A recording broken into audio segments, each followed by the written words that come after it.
Dr.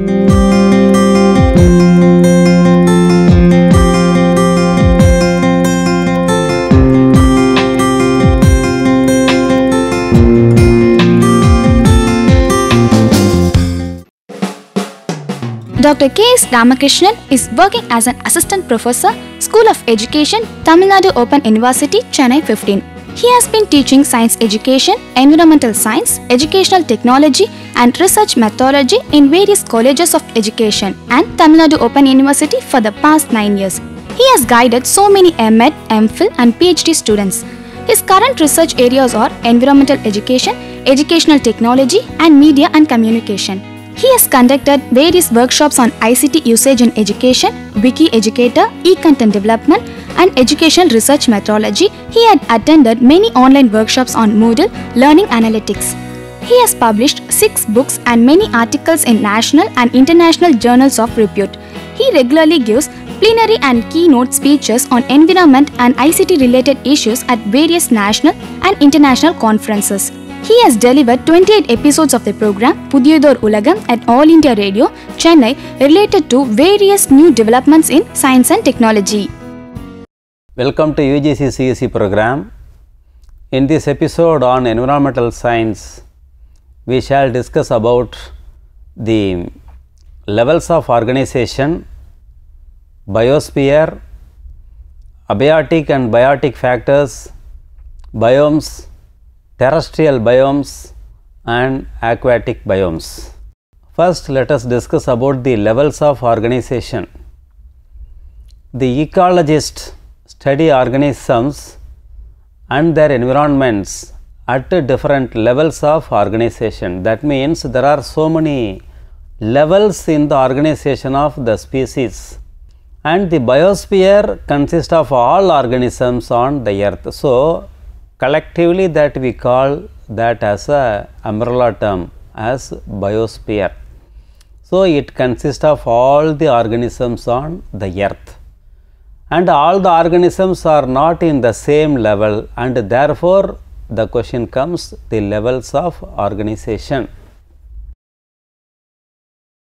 And the definition for the biosphere: the biosphere is the global sum of all ecosystems, integrating all living beings and their relationships, including their interactions with the elements of the lithosphere, hydrosphere and atmosphere.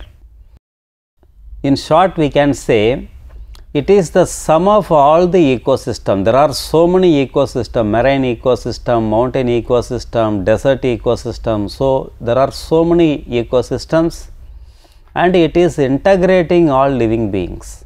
That means it is a common term, and the relationship throughout the universe all are interrelated, and therefore it is talking about the interrelationships, including their interactions with the elements of the lithosphere. Actually, they are interacting with living and non-living things, and the non-living things such as the temperature, pressure and the chemical equations and all.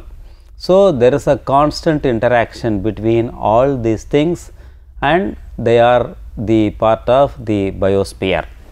And the biome is a group of ecosystems that have the same climate and dominant communities. All the ecosystems which are common in nature, they are called biome.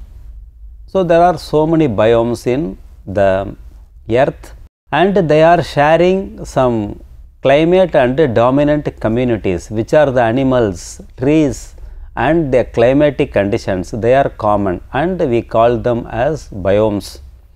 And the ecosystem consists of living things and their environment. So, the ecosystem means it is talking about the living things. For example, here we are looking at the polar bear and here the lion. And so, what are the living things and what is the relationship between them and their environment? And here it is a polar environment and here it is a forest environment. and here also it's a forest environment, and here the jungle. And so what are the animal or the living things, and what is the relationship with the environment, that we call as the ecosystem. The community. The community consists of populations of different species that live in the same area and interact together. So the community, it is having the same meaning as the sociology term community. Community means a group of people who are common and they are interacting with each other. The population. So population is a collection of many communities. For example, you take a country.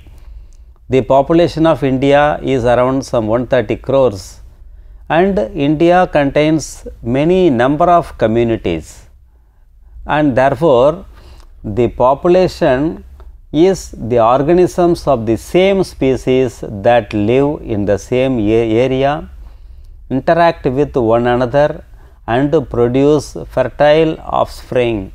And so if we are using the term population, they have to produce fertile offspring. Offspring means children. We cannot call the mountain population because the mountain is not producing any fertile offspring, and therefore only the living things can be coming under the word population, and the organisms are the individual living things. These are the individual organism, and here it is a flower, and here it is a stag. This is the lowest level of organization that ecologists study. The biologists study organisms, the organ systems, organs, tissue, cell, organelle and molecules. The chemists study atoms and subatomic particles.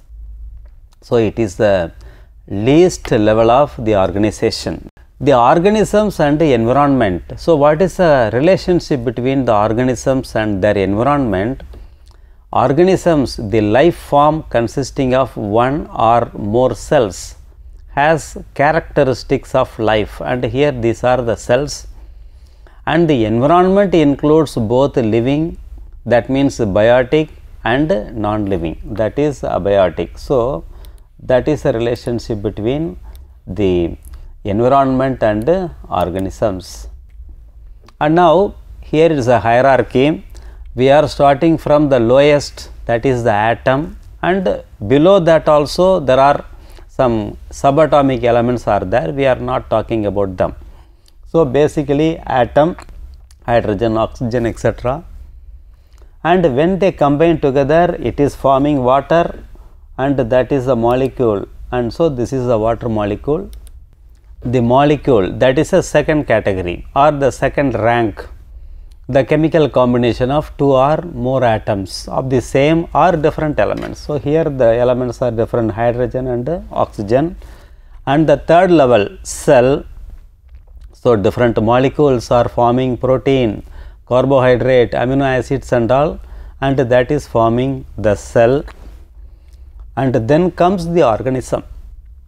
So an organism consisting of many number of cells. So the bone cell, blood cell, and so many tissues. So that is the organism. And the next hierarchy, the population. Population is a collection of so many organisms. The population, and then the community, then the ecosystem, and then the biosphere. And so the biosphere is a collective term of all the things which are below that. And now the biotic and abiotic factors. The biotic means the living organisms, and abiotic means the non-living or the physical factors. Together they determine the productivity of the ecosystem in which the organisms live. And now we shall discuss them in detail. So these are the abiotic factors: water, air, nutrients, rocks, heat, solar energy, all these are abiotic, that means non-living, and biotic, living and once living, because the fossils, they are also coming under the biotic components, the living and dead, they are coming under the biotic. And here the diagram it is giving in detail. And what are the basic factors? These are called the producer. The tree is a producer. How? Because the tree, by getting water, carbon dioxide, it is producing the food, that means the photosynthesis, and therefore they are called the producer. And what are the components? They take water, they are taking the soluble mineral nutrients, and they take the manure also, and therefore by taking all that they are producing the food, and therefore they are coming under the producer. And then the primary consumer, the rabbit. The rabbit is eating the grass, and therefore it is the primary consumer. And then comes the secondary consumer, the fox, because the fox is eating the rabbit, that is the secondary consumer. And what are the process which are incorporated in that? The precipitation, that means the clouds, they are forming the cloud and they are giving the rain, and therefore that is one ingredient. And in that process they take the carbon dioxide, because the carbon dioxide is taken in and they are releasing the oxygen.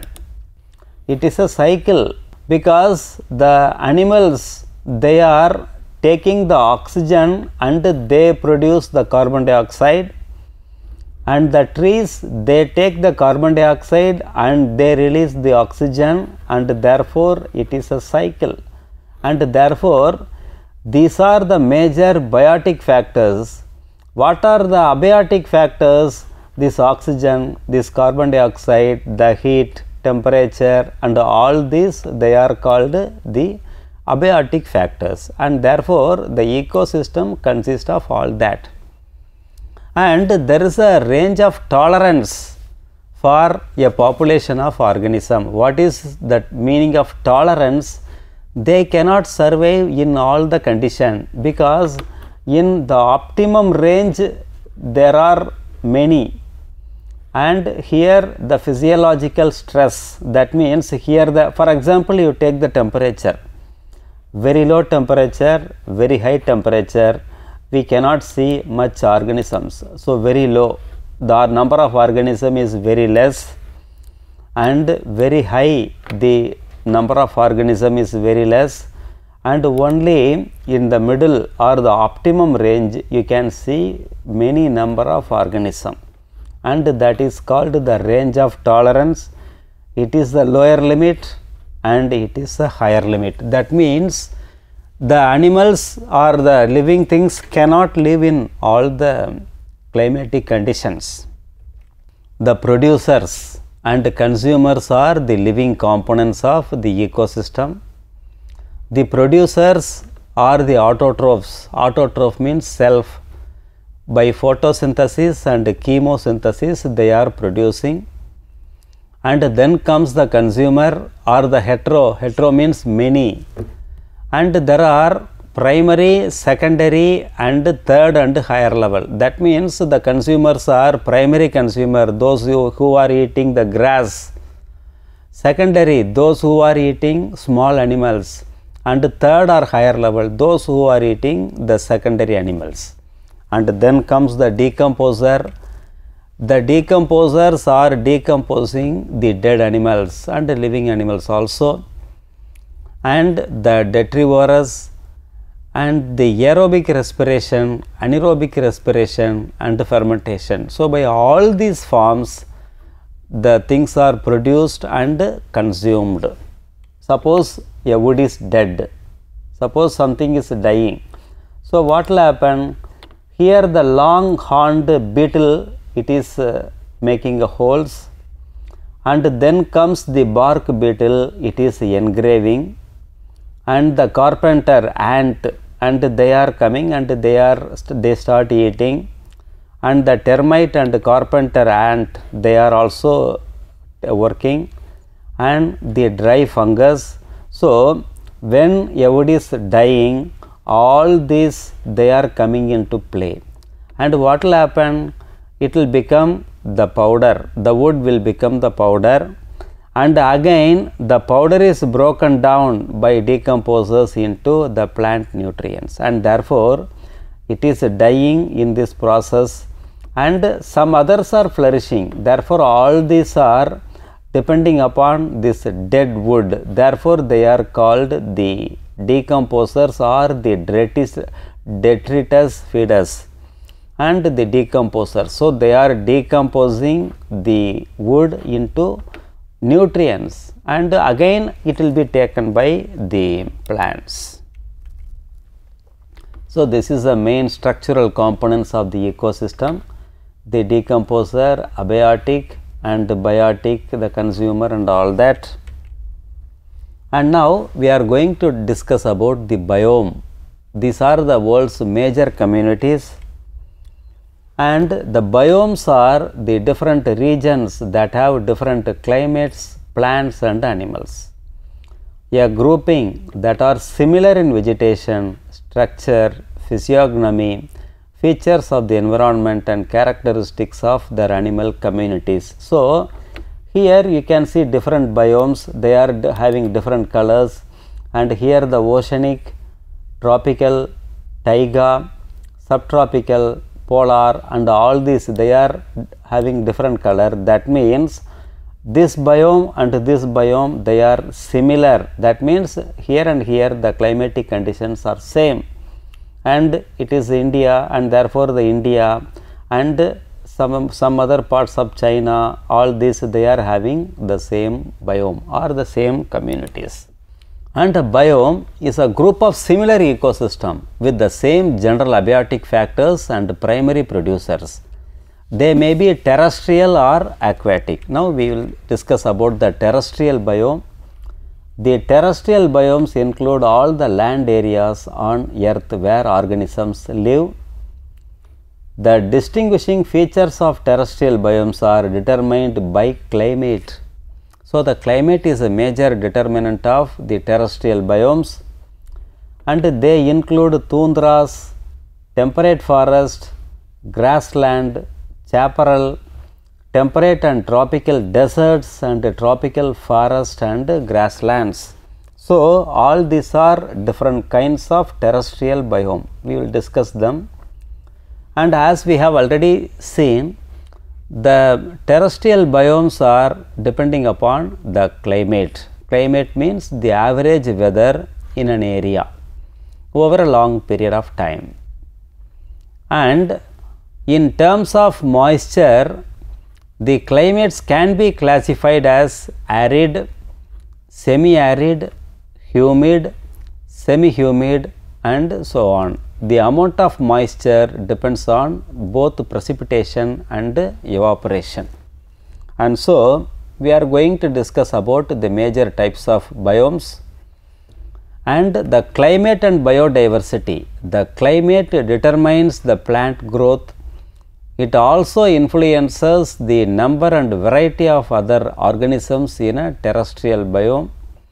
And the biodiversity, that means what is the diversity of the bio or the bio components, and it is also usually greater in more humid climates.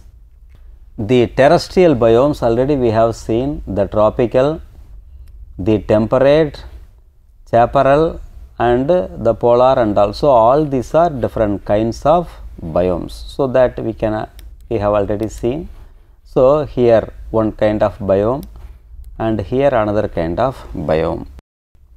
And now the first is tundra. Tundra biome is bitterly cold and covered with snow and ice. The ground remains permanently frozen, that means permafrost. Only certain small plants such as mosses and grasses can grow. Some animals like reindeer and foxes also are there. And here these are the examples of the tundra, permanently frozen area. And so here the ice caps. So all these are some examples of the tundra region. The average temperature is around some 5 degree centigrade. And some more examples. The second, the coniferous. Conifers means the cone bearing trees, and it is again cold climate, very dense forest. The tree tops block out a lot of sunlight. Grasses, small trees cannot grow, only some shrubs, ferns and mosses thrive. Animals such as squirrels, moose, birds and insects are living there. And the taiga is an example of the coniferous forest. So the diagram shows clearly that very tall trees alone can live, and they are in Alaska, Canada, Asia and Europe. And then the deciduous forest, maples and oaks shed leaves in fall, thrive in moderate climates. Summers are hot and winters are cold, receive a good supply of water, dense forest and provides habitats for many animals. So the deciduous forest. So here you look at the diagram, very extremely thick forest. And then the tropical rainforest, they are very warm and very moist all the time, receives plenty of sunlight and rain, excellent for plant growth and soil development. Plants grow thick and tall, found in areas near the equator, and they support more plant life and animal species than any other biome. So it is one of an excellent biome for animals and plants. Look at the diagram. So how beautiful it is, and plenty of water and a large number of trees and animals they can survive. And it is a tropical rainforest and it is a temperate rainforest. Both are extremely hot and always moist. And this is the example. And then the grassland, mostly grass. Temperatures similar to deciduous forest, do not receive much rainfall.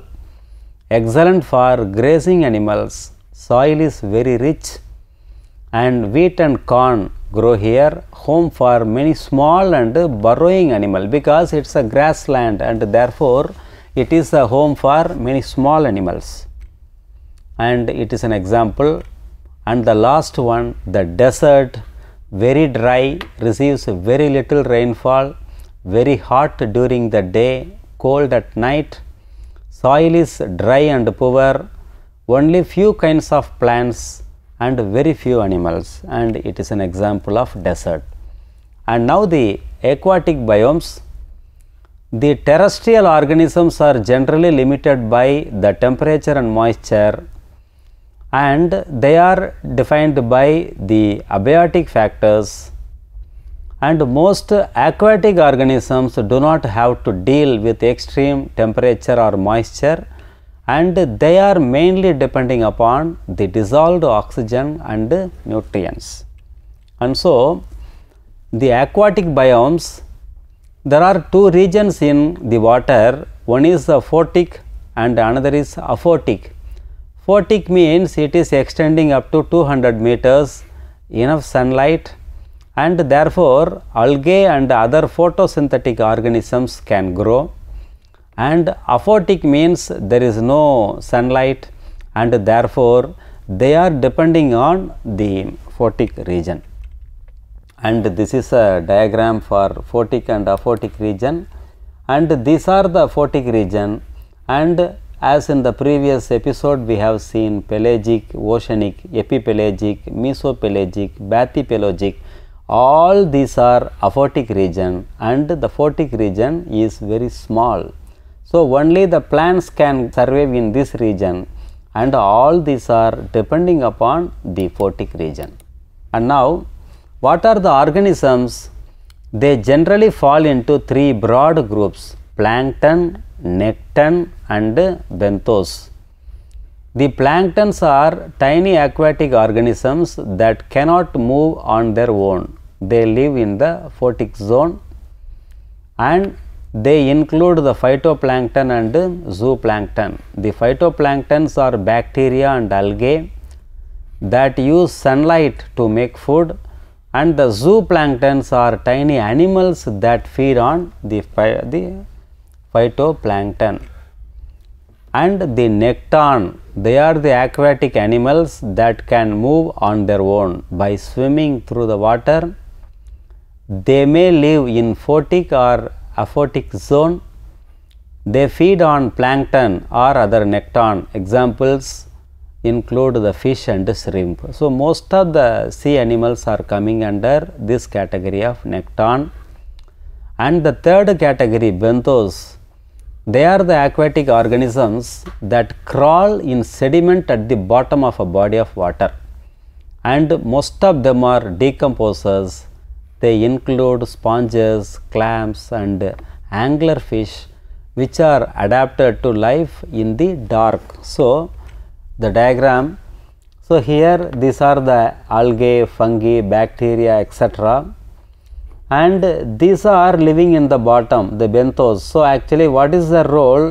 They are decomposing the dead animals and the waste, and therefore these are the crawling in the bottom of the water body, and these are the dark sea animals. So, here you can see it is a kind of fish, and it is surviving up to some 10,000 feet, and therefore their body is adapted to very large amount of pressure and some few tons, 7 to 8 tons per square inch, and so they are adapted to such enormous pressure and they cannot survive in the top water, and so their body is adapted to such a condition. In this section we have discussed the levels of organization, the biosphere, the abiotic and biotic factors, biomes, the terrestrial biomes and aquatic biomes. Various biotic and abiotic factors of ecosystem are discussed thoroughly.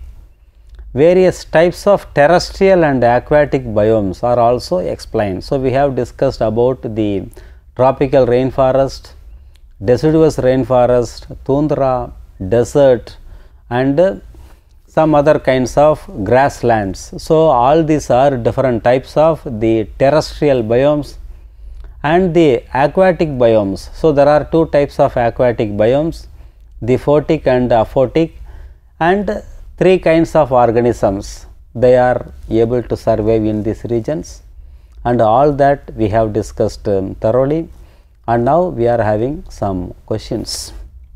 The first question, define biosphere. What do you mean by biosphere?